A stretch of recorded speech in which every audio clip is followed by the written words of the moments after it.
13 দিন পর বসছে সংসদ অধিবেশন। দুপুরে সরকার দলীয় সংসদীয় কমিটির বৈঠক, রাতে বিশেষ কমিটি সভা। 133 অধ্যাদেশ নিয়ে চূড়ান্ত সিদ্ধান্ত। আকস্মিক পরিদর্শনে বিভিন্ন মন্ত্রণালয় প্রধানমন্ত্রী, যথাসময়ে উপস্থিতি নিশ্চিতের তাগিদ। কৃষক কাজ চালুর অগ্রগতি বিষয়ে সভা। দেশজুড়ে জ্বালানির তীব্র সংকট, সরকারের লাগাতার ঘোষণার পরও কাটছে না আতঙ্ক। পরিস্থিতি ভয়াবহ হতে পারে আশঙ্কা বিশেষজ্ঞদের। এবং গুম ও জুলাই আন্দোলনে হত্যায় গ্রেফতার মামুন খালেদ, মাসুদ চৌধুরী। 7 এপ্রিল ট্রাইব্যুনালে হাজিরের নির্দেশ।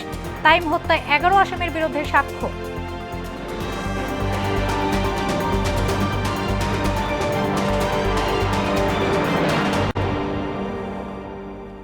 আসসালামু আলাইকুম, স্বাগত মোহনা সংবাদে। এতক্ষণ শুনছিলেন শিরোনাম, আর পুরো সংবাদ জুড়ে আছি আমি সোনিয়া ইসলাম। এবারে জানাবো বিস্তারিত। টানা 13 দিন বিরতির পর ত্রয়োদশ জাতীয় সংসদের প্রথম অধিবেশনের মুলতবি বৈঠক আজ বিকেল 3টায় আবারও বসছে। 12 মার্চ শুরু হওয়া সংসদ অধিবেশন ঈদ উল ফিতর ও অন্যান্য ছুটির কারণে গত 15 মার্চ মুলতবি করা হয়। সংসদ ভবনের অধিবেশন কক্ষে ওই বৈঠকে সভাপতিত্ব করবেন স্পিকার মেজর অবসরপ্রাপ্ত হাফিজ উদ্দিন আহমদ। এদিন মূলত রাষ্ট্রপতির ভাষণের ওপর আনীত ধন্যবাদ প্রস্তাব নিয়ে আলোচনা, প্রশ্নোত্তর পর্ব, জাতীয় জনগুরুত্বপূর্ণ নোটিশের ওপর আলোচনা হবে। এর আগে দুপুরে সরকার দলীয় কমিটির বৈঠক অনুষ্ঠিত হবে, আর রাতে সংসদীয় বিশেষ কমিটি সভা। এতে তত্ত্বাবধায়ক সরকারের জারি করা 133 অধ্যাদেশ নিয়ে চূড়ান্ত সিদ্ধান্ত নেওয়ার কথা রয়েছে। 30 এপ্রিল পর্যন্ত চলবে সংসদের অধিবেশন। বিভিন্ন মন্ত্রণালয়ে আকস্মিক পরিদর্শন করলেন প্রধানমন্ত্রী তারেক রহমান। যথাসময়ে উপস্থিত নিশ্চিতের বিষয়ে খোঁজ খবর নেন তিনি। সকাল 9টা 5 মিনিটে নিজ কার্যালয়ে এসে পৌঁছালে প্রধানমন্ত্রীকে স্বাগত জানান মন্ত্রিপরিষদ সচিব সহ সংশ্লিষ্টরা। সেখান থেকে জ্বালানি, সমাজ কল্যাণ ও শিক্ষা মন্ত্রণালয় পরিদর্শন করেন তিনি। কর্মকর্তাদের কক্ষে গিয়ে খোঁজ খবর নেন সরকার প্রধান। পরে গৃহায়ন ও গণপূর্ত এবং বাণিজ্য মন্ত্রণালয়ের বিভিন্ন দপ্তর পরিদর্শন করেন তিনি। পরে নিজ কার্যালয়ে কৃষক কার্ড চালুর বিষয়ে গঠিত কমিটির কার্যক্রমের সবশেষ অগ্রগতি পর্যালোচনা সভায় অংশ নেন প্রধানমন্ত্রী। মধ্যপ্রাচ্যে চলমান ইরান যুদ্ধের প্রভাবে তেল সরবরাহে সমস্যা দেখা দিয়েছে দেশ জুড়ে। জ্বালানি তেলের তীব্র সংকটে বাস, ট্রাক, মোটরসাইকেল সহ বিভিন্ন যানবাহন চালকদের চরম ভোগান্তিতে পড়তে হচ্ছে। তাদের অভিযোগ, দীর্ঘ সময় লাইনে দাঁড়িয়ে থেকেও মিলছে না পর্যাপ্ত তেল। প্রতিনিধিদের পাঠানো তথ্যে এই চিত্র জানাচ্ছেন মাহমুদ আক্তার। সিরাজগঞ্জে তেল সংকটের জেরে জেলার অধিকাংশ ফিলিং স্টেশন বন্ধ হয়ে পড়েছে। এতে মোটরসাইকেল, বাস ও ট্রাক চালকরা চরম ভোগান্তিতে পড়েছেন। গ্রাহকদের অভিযোগ, সরকার পর্যাপ্ত তেল সরবরাহের কথা বললেও পাম্পে তা পাওয়া যাচ্ছে না। পাম্প দেখলাম, কোনো পাম্পে তেল দেয় না, সবগুলো বন্ধ। 4 ঘন্টা 5 ঘন্টা সিরিয়ালে থাকি, তারপরে বলে তেল নাই। আমরা খালি গাড়ি নিয়ে চলে যাই। 3 দিন হলো আমরা তেল পাচ্ছি না, আমরা ব্যবসা করতে পারছি না। আমরা প্রশাসনের দৃষ্টি আকর্ষণ করছি যে আমরা পাম্পে গেলে তেল পাই না, অথচ খোলা বাজারে অ্যাভেলেবল তেল পাওয়া যায় 200 টাকা থেকে 250 টাকা লিটারে। জ্বালানি বিতরণকারী 3টি প্রতিষ্ঠানের প্রকাশিত তালিকা থেকে জানা যায়, রাজশাহী, রংপুর ও ময়মনসিংহ বিভাগের 20টি জেলার 285টি পেট্রোল পাম্পে 23,72,000 লিটার জ্বালানি সরবরাহ করা হয়। এতে সরবরাহকৃত জ্বালানি চাহিদার তুলনায় খুবই কম বলে ক্ষোভ প্রকাশ করেন জ্বালানি তেল ব্যবসায়ীরা। এদিকে খুলনার পাম্পগুলোতেও একই চিত্র। দীর্ঘ লাইনে অপেক্ষা করেও মিলছে না পর্যাপ্ত তেল। এতে চরম ভোগান্তিতে পড়েছেন যানবাহন ও মোটরসাইকেল আরোহীরা। পিরোজপুরের ফিলিং স্টেশনগুলোতেও উপচে পড়া ভিড়। সকাল থেকে জেলার 2টি ফিলিং স্টেশনের একটি বন্ধ থাকলেও অন্যটিতে প্রতিটি মোটরসাইকেলে 200 টাকার বেশি দেওয়া হচ্ছে না তেল। এছাড়াও ফিলিং স্টেশনে অকটেন না থাকায় ভোগান্তিতে পড়েছেন হাজারো যানবাহন চালক। তবে অভিযোগ উঠেছে, পাম্পে তেল না থাকলেও স্থানীয় বাজারগুলোতে বোতলে করে চড়া দামে বিক্রি হচ্ছে জ্বালানি। এ নিয়ে ক্ষোভ জানিয়েছেন সাধারণ মানুষ। সরকার বলে তেল আছে, মন্ত্রীরা বলে তেল আছে, সবাই বলতেছে তেল আছে, কিন্তু শুধু পাম্পে আসলেই দেখা যায় তেল নাই। তেলের পরিমাণটা যদি বৃদ্ধি করে, এই জন্য এটা করলে আমাদের সুবিধা হবে। এদিকে ফিলিং স্টেশনগুলোতে চাপ কমাতে চাঁপাইনবাবগঞ্জের শিবগঞ্জ উপজেলায় লাইসেন্সবিহীন মোটরসাইকেল চলাচল নিয়ন্ত্রণে কঠোর পদক্ষেপ নিয়েছে প্রশাসন। লাইসেন্সবিহীন কোনো ধরনের যানবাহন আসলে চলা আইনগতভাবে সম্পূর্ণ নিষিদ্ধ। কাজেই সে সকল যানবাহনগুলোতে কখনো এই আমরা পেট্রোল পাম্পগুলোতে আমাদের নির্দেশনা রয়েছে তাদেরকে আমরা তেল সরবরাহ করবো না। ফিলিং স্টেশনগুলোতে তেলের কৃত্রিম সংকট তৈরি বা কালোবাজারি এবং কোনো অপ্রীতিকর ঘটনা এড়াতে মোতায়েন করা হয়েছে পুলিশ। মাহমুদা আক্তার, মোহনা সংবাদ। দর্শক, এই বিষয়ে আরো জানাতে রাজশাহী থেকে আমাদের সাথে যুক্ত হচ্ছেন সহকর্মী মেহেদী হাসান শ্যামল। আমরা চলে যাচ্ছি তার কাছে। শ্যামল, রাজশাহী তেল পাম্পগুলোর এই মুহূর্তে কি চিত্র আপনি দেখছেন জানাবেন?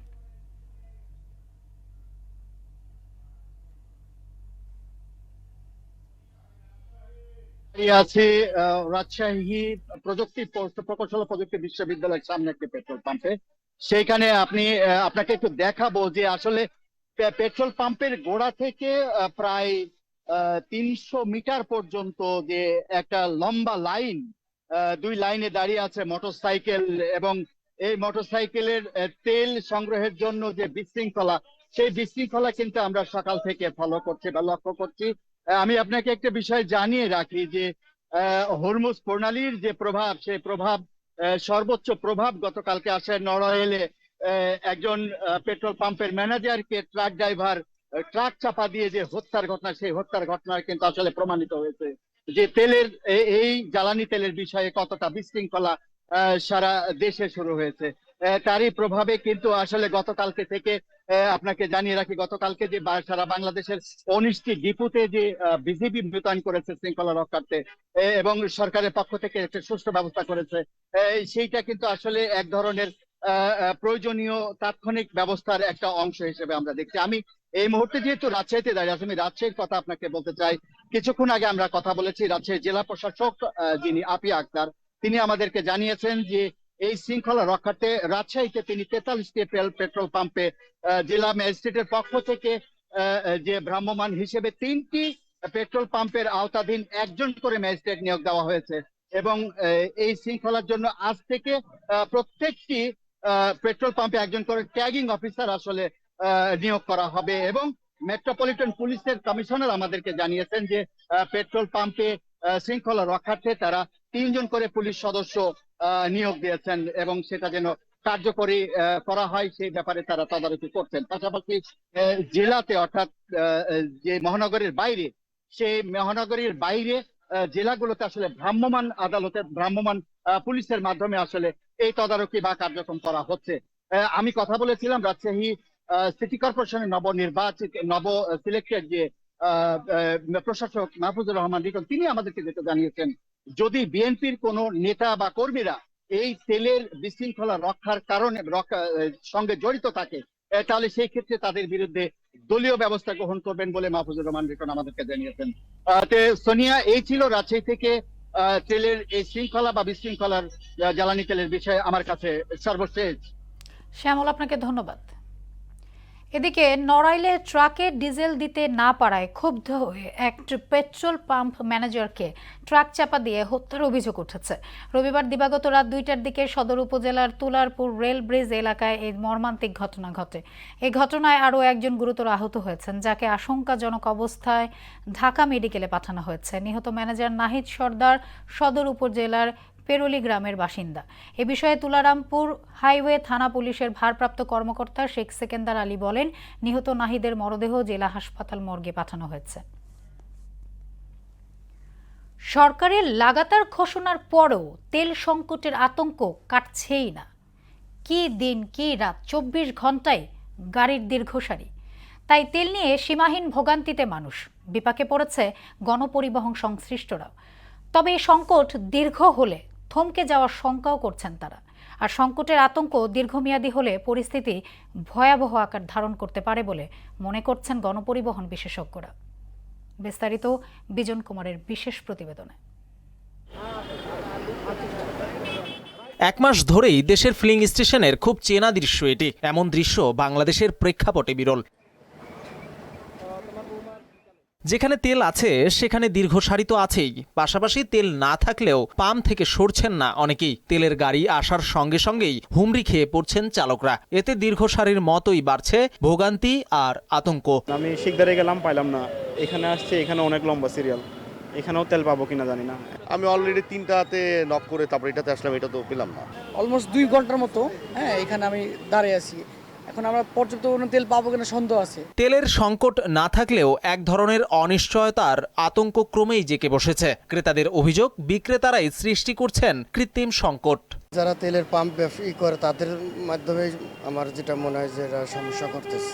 এখানে সিন্ডিকেটই আসলে কাজ করছে, সরকারের দোষ দেওয়া ঠিক হচ্ছে না। তবে ব্যবসায়ীদের পাল্টা অভিযোগ ক্রেতাদের নিয়ে। বারবার তেল নিয়ে তা মজুত করে রাখাই তেলের বাজারে এমন প্রভাব বলেও দাবি তাদের। একজন প্রাইভেট কারের ড্রাইভার যিনি, উনি আমাদের এখান থেকে তেল নিছে সকালে, এবং 1 ঘন্টা পরে উনি আবার সিরিয়ালে আসছে তেল নেওয়ার জন্য, এবং মোটরসাইকেলও ঠিক সেম কাজটা করতেছে। রাইড শেয়ারিংয়ে জড়িতরা সংকটে তো ভুগছেন, এখন গণপরিবহন সংশ্লিষ্টরাও আতঙ্কিত। আগে 5টি পরিচালনা করলেও এখন তা ঠেকেছে 2টি ট্রিপে। আগে তেল ফুল নিছি টাঙ্কি, এখন তেল পাচ্ছি না, 20টা 25টা, অনেক সমস্যা। তেল তো আপনার দেয় না, কোনো জায়গায় দেয়, কোনো জায়গায় দেয় না। আগে আপনার 5 টিপ, এটা এখন হয় 3 টিপ 2 টিপ। এই সমস্যা দীর্ঘমেয়াদী হলে পরিস্থিতি নিয়ন্ত্রণ কঠিন হয়ে পড়বে বলে মনে করছেন এই পরিবহন বিশেষজ্ঞ। জ্বালানি বা তেল এটা হচ্ছে এনার্জি হাব, সবকিছু কিন্তু স্থবির হয়ে যাবে, অচলতায়ন হয়ে যাবে। এখন তেল যদি তারা না পায়, তাদের চাকা যদি না ঘুরে, জীবিকা যদি না আসে, তখন দেখা যাবে সামাজিক অস্থিরতা কিন্তু শুরু হবে। এটা একটা ভয়ানক সংকট। সংকট মোকাবেলায় প্রযুক্তির সমন্বয়ে ফুয়েল কার্ড চালুর পরামর্শও দেন তিনি। আমি যেটা মনে করি আসলে সরকারের উচিত এখন ফুয়েল কার্ড দেওয়া। সেই ফুয়েল কার্ড ছাড়া তেল দেওয়া যাবে না। আপনি কখন তেল নিচ্ছেন, কোন পাম্প থেকে নিলেন, কত লিটার নিলেন, এটা নির্ধারিত থাকবে এবং সেইভাবে তেল দেওয়া হবে। তবে মজুত ঠেকাতে ট্যাগ অফিসার নিয়োগ ও বিজিবি মোতায়েনের সিদ্ধান্ত ইতিবাচক বলেও মনে করেন অধ্যাপক হাদিউজ্জামান। স্টোরেজ যারা করেছে তাদের আসলে শাস্তির আওতায় আনতে হবে। বিজন কুমার, মোহনা সংবাদ, ঢাকা। এ নিয়ে আরো জানাতে রাজধানী থেকে যুক্ত হচ্ছেন এমআর আসাদ। আমরা চলে যাচ্ছি তার কাছে। আসাদ, ঢাকার পেট্রোল পাম্পের এই মুহূর্তে কি চিত্র আপনি দেখছেন, কি তথ্য আপনার কাছে আছে জানাবেন।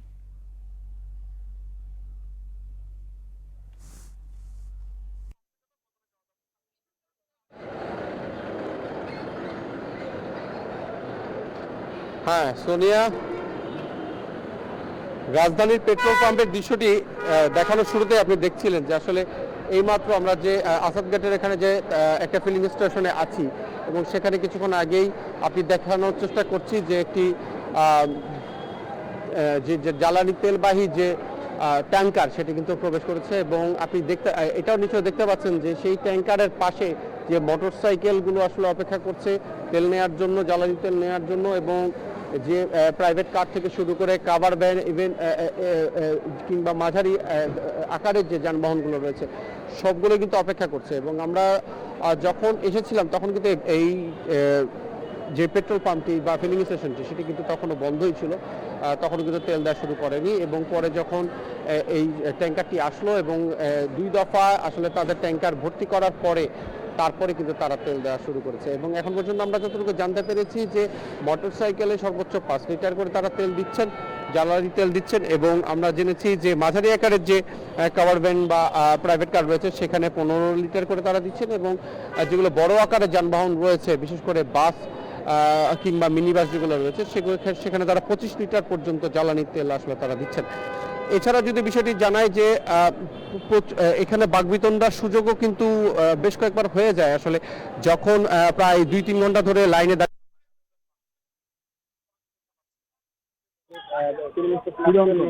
তখন দিয়ে দেখা যায় যে এখানে যারা কর্মচারীরা থাকেন, যারা আসলে তেল গাড়িগুলোতে সরবরাহ করেন, সেবা দেন, তাদের সঙ্গে কিন্তু তাদের বাকবিতণ্ডার ঘটনা ঘটছে। এছাড়া যদি আমরা দেখেছি যে সিরিয়ালে তারা অপেক্ষা করেন, সেই সিরিয়ালটা অনেক সময় কিন্তু এদিকে এদিক হয়ে যায়, কেউ সামনে চলে যায়, কেউ পিছনে চলে আসে, পিছনে দিকে সামনে চলে আসে, সেটা নিয়েও কিন্তু বাকবিতণ্ডার ঘটনা ঘটছে। নিশ্চয়ই জেনেছেন যে দেশে বেশ কয়েকটি স্থানে কিন্তু স্টেশন ম্যানেজারের সঙ্গে হাতাহাতি কিংবা মারামারির মতো ঘটনা কিন্তু ঘটেছে, হতাহত হয়েছে বলে আমরা শুনেছি। এবং এর কিন্তু মূল কারণটাই হচ্ছে আসলে মূলত যে দীর্ঘক্ষণ যখন রোদের মধ্যে আসলে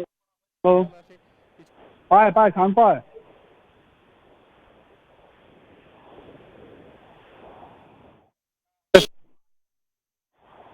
হ্যালো হ্যালো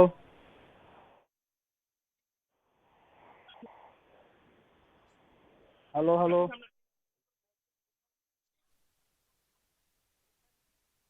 গ্রাহকরা আসলে দাঁড়িয়ে থাকেন, এরপরে যখন তারা তেল নিতে যান এবং দেখেন যে তেল নেই এবং এখন পর্যন্ত আমরা যে স্টেশনগুলোতে গিয়েছি, যে কয়েকটি স্টেশনে আমরা গিয়েছি, মিরপুর থেকে শুরু করে এখন আসাদ গেট, সেখানে কিন্তু আমরা এখন পর্যন্ত কোনো ট্যাগ অফিসার বা বিজিপির উপস্থিতি এখন পর্যন্ত দেখতে পাইনি। সোনিয়া, এখন পর্যন্ত ফিলিং স্টেশন থেকে রাজধানীর এই ছিল আমাদের সবচেয়ে তথ্য। সোনিয়া, আসাদ, আপনাকে ধন্যবাদ। তদন্ত সাপেক্ষে ডিজিআইএফ এর সাবেক পরিচালক লেফটেন্যান্ট জেনারেল অবসরপ্রাপ্ত শেখ মামুন খালেদ এবং সাবেক সেনা কর্মকর্তা লেফটেন্যান্ট জেনারেল অবসরপ্রাপ্ত মাসুদ উদ্দিন চৌধুরীকে মানবতা বিরোধী অভিযোগের প্রেক্ষিতে আন্তর্জাতিক অপরাধ ট্রাইব্যুনালে গ্রেফতার দেখানো হবে বলে নিশ্চিত করেছেন চিফ প্রসিকিউটর মোহাম্মদ আমিনুল ইসলাম। এর জন্যই 7 এপ্রিল সকাল 10:30টায় এই দুজনকে হাজির করতে কারা কর্তৃপক্ষকে নির্দেশ দিয়েছে ট্রাইব্যুনাল। অন্যদিকে জুলাই গণ অভ্যুত্থানে যাত্রাবাড়িতে ইমাম হাসান তাইম হত্যার ঘটনায় 11 আসামির বিরুদ্ধে সূচনা বক্তব্য ও সাক্ষ্য গ্রহণ শুরু হয়েছে। হোম গুণ ইত্যাদির সাথে যারা জড়িত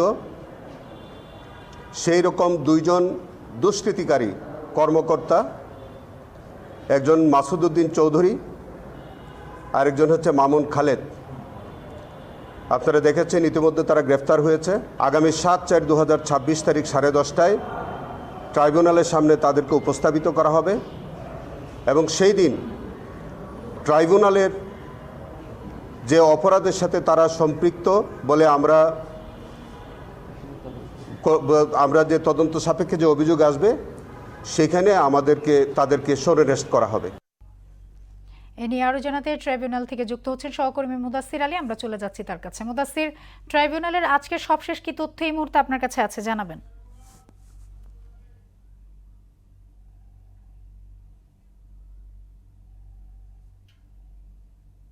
অ্যাটর্নি জেনারেল কার্যালয়ের ভবনের কিন্তু সামনেই রয়েছি। আজকে কিন্তু অ্যাটর্নি জেনারেল যে নতুন ব্যারিস্টার রুহুল কুদ্দুস কাজল, তার কিন্তু প্রথম কার্যদিবস, তো সে উপলক্ষে তিনি কথা বলেছেন এবং তিনি কিভাবে দায়িত্ব পালন করবেন, কিভাবে কি করবেন সে নিয়ে কিন্তু একটি ছোট ব্রিফ করেছেন। সেই বিষয় সম্পর্কে কিন্তু মাত্র তিনি কথা বলে শেষ করেছেন। এর আগে কিন্তু আন্তর্জাতিক অপরাধ ট্রাইব্যুনালের চিফ প্রসিকিউটর কথা বলেছেন যে 2 সেনা কর্মকর্তা রয়েছেন তাদের বিরুদ্ধে কিন্তু সে 1/11 থেকে শুরু করে কিন্তু এই জুলাই আগস্টের পর্যন্ত কিন্তু অভিযোগ রয়েছেন এবং এই বিষয়ে কিন্তু কথা হয়েছে যে তাদের বিরুদ্ধে কি কোন মামলায় কি গ্রেফতার দেখানো হবে। যেহেতু এখন পর্যন্ত কেবল আবেদন করেছেন, এখন কিন্তু কোনো আন্তর্জাতিক অপরাধ ট্রাইব্যুনাল কোনো মামলা কিন্তু এখন পর্যন্ত কিন্তু গ্রেফতার দেখানো হয়নি, সেহেতু কোন মামলায় গ্রেফতার দেখানো হতে পারে সে বিষয়ে চিফ প্রসিকিউটর বলেছেন যে যেসব অভিযোগ পাওয়া যাবে সেসব অভিযোগের প্রেক্ষিতে কিন্তু তাদের দুজনকে কিন্তু গ্রেফতার দেখানো হবে এবং পরবর্তীতে বিচারিক কার্যক্রম শুরু হবে। যার মানে হচ্ছে 1/11 থেকে শুরু করে শেখ হাসিনার আমল এমনকি যে শেখ হাসিনার যে শেষ সময় পর্যন্ত অর্থাৎ জুলাই আগস্টের যে আন্দোলনের সময় যে সংগঠিত অপরাধ সেখানেও যদি সম্পৃক্ততা পাওয়া যায় সেসব অভিযোগও কিন্তু আমল নিয়ে কিন্তু বিচারিক কার্যক্রম হবে এবং এই কারণে কিন্তু তাদের দুজনকে যে এই ট্রাইব্যুনালে বিচার করার জন্য কিন্তু প্রসিকিউশন আবেদন করেছেন। এদিকে কিন্তু আজকে আন্তর্জাতিক অপরাধ ট্রাইব্যুনাল 2-এ সেখানে কিন্তু তাইম হত্যার সূচনা বক্তব্যের মাধ্যমে কিন্তু সাক্ষ্য গ্রহণ শুরু হয়েছেন। সাক্ষ্য দিয়েছেন কিন্তু রাহাত হোসেন, তিনি একদম প্রত্যক্ষ সাক্ষী, তিনি কিন্তু ঘটনার দিন তাইমের সঙ্গে ছিলেন, তো তিনি বিস্তারিত সাক্ষ্য দিয়েছেন। তো সব মিলিয়ে কিন্তু আজকে আন্তর্জাতিক অপরাধ ট্রাইব্যুনাল এই ছিল। তো সোনিয়া, অ্যাটর্নি জেনারেল এবং আন্তর্জাতিক অপরাধ ট্রাইব্যুনাল সম্পর্কে আপাতত এই ছিল আমার কাছে বলার মতো তথ্য। মুদাসসির, আপনাকে ধন্যবাদ। দীর্ঘদিনের স্থবিরতার পর চাঙ্গা হয়ে উঠেছে কক্সবাজার। ছুটি শেষ হলেও এখনও ভিড় কমছে না পর্যটন নগরীতে। এবার হোটেল মোটেল ছিল কানায় কানায় পূর্ণ। পর্যটন সংশ্লিষ্টদের তথ্য অনুযায়ী 21 থেকে 27 মার্চ পর্যন্ত 1 সপ্তাহে 6 লাখের বেশি পর্যটক ভ্রমণ করেছেন কক্সবাজারে। এতে এই খাতে প্রায় 600 কোটি টাকার বাণিজ্য হয়েছে, যা নতুন করে আশার সঞ্চার করেছে সংশ্লিষ্টদের মধ্যে।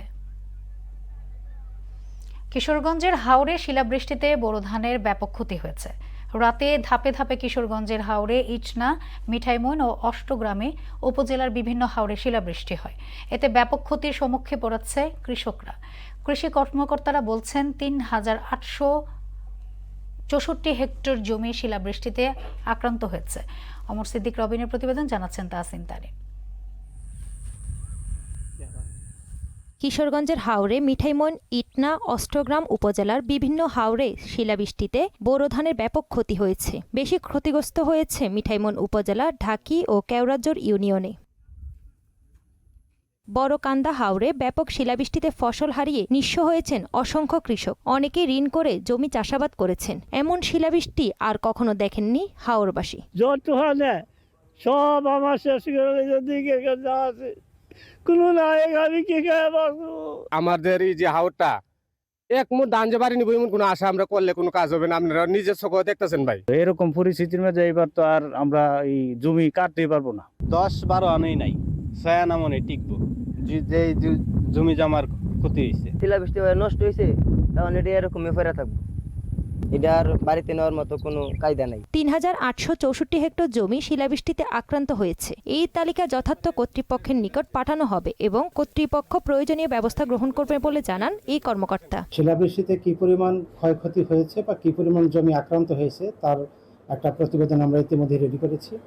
মিঠামইন এবং ইটনা তুলনামূলকভাবে একটু বেশি আক্রান্ত হয়েছে। আমরা ক্ষয়ক্ষতি নিরূপণের জন্য কাজ করছি। প্রাথমিকভাবে শুধু আক্রান্ত এলাকা হলো 3864 হেক্টর। শিলাবৃষ্টিতে এমন ক্ষতি পুষিয়ে ওঠা সম্ভব হবে না বলে জানিয়েছেন কৃষকরা। তাহসিন তারিন, মোহনা সংবাদ। এবারে জানাবো আন্তর্জাতিক সংবাদ। দুবাইয়ে ইউক্রেনের একটি অস্ত্রের ডিপোতে হামলা চালিয়ে ধ্বংস করে দিয়েছে ইরান। লেবাননের সশস্ত্র গোষ্ঠী হিজবুল্লাহর হামলায় এক ইরান ইসরায়েলি সেনা নিহত এবং 3 জন আহত হয়েছে। ইরানের বিরুদ্ধে কয়েক সপ্তাহব্যাপী স্থল অভিযানের প্রস্তুতি নিচ্ছে যুক্তরাষ্ট্রের প্রতিরক্ষা দপ্তর পেন্টাগন। ঐশী আলমের ডেস্ক রিপোর্ট। তেহরানের হামলায় দুবাইয়ে ইউক্রেনের একটি অস্ত্রের ডিপো ধ্বংস হয়ে গেছে বলে দাবি করেছে ইরান, তবে ইউক্রেন এটি অস্বীকার করেছে। লেবাননের সশস্ত্র গোষ্ঠী হিজবুল্লাহর হামলায় এক ইসরায়েলি সেনা নিহত এবং 3 জন আহত হয়েছে। এদিকে ইরানের বিরুদ্ধে কয়েক সপ্তাহব্যাপী স্থল অভিযানের প্রস্তুতি নিচ্ছে যুক্তরাষ্ট্র। ইউএসএস ত্রিপলি উভচর আক্রমণকারী যুদ্ধজাহাজে করে মধ্যপ্রাচ্যে 3,500 মেরিন সেনা নিয়ে এসেছে যুক্তরাষ্ট্র। অন্যদিকে ইরানের বিরুদ্ধে চলমান সামরিক অভিযান শিগগিরই শেষ হবে বলে মন্তব্য করেছেন মার্কিন ভাইস প্রেসিডেন্ট জেডি ভ্যান্স। অবরুদ্ধ করে রাখা হরমুজ প্রণালী দিয়ে পাকিস্তানের 20টি জাহাজকে পার হতে দিতে সম্মত হয়েছে ইরান। এদিকে লেবাননে ইসরায়েলি হামলায় প্রাণ হারিয়েছেন 3 সাংবাদিক। একটি গাড়িকে লক্ষ্য করে চালানো এই হামলায় এই 3 সাংবাদিক নিহত হন। যুক্তরাষ্ট্রের প্রেসিডেন্ট ডোনাল্ড ট্রাম্পের বিরুদ্ধে নো কিংস বিক্ষোভে অংশ নিয়ে রাস্তায় নেমেছেন প্রায় 80 লাখ সাধারণ মানুষ। ঐশী আলম, মোহনা সংবাদ। পর্তুগাল মেক্সিকো ম্যাচে মর্মান্তিক দুর্ঘটনায় একজন দর্শকের মৃত্যু। ম্যাচ শুরুর কিছুক্ষণ আগে দ্বিতীয় স্তর থেকে প্রথম স্তরে নামার চেষ্টা করছিলেন এবং স্টেডিয়ামের বাইরে অংশ ধরে ঝুঁকিপূর্ণভাবে এগোচ্ছিলেন। এক পর্যায়ে ভারসাম্য হারিয়ে নিচে পড়ে গেলে ঘটনাস্থলে তার মৃত্যু হয়। এছাড়া কর্তৃপক্ষ জানিয়েছে নিরাপত্তা বিধি না মেনে ঝুঁকিপূর্ণ জায়গায় অবস্থানের কারণে এই দুর্ঘটনা ঘটেছে বলে প্রাথমিকভাবে ধারণা করা হচ্ছে। শেষ করব মোহনা সংবাদ, যাবার আগে শিরোনামগুলো আরও একবার।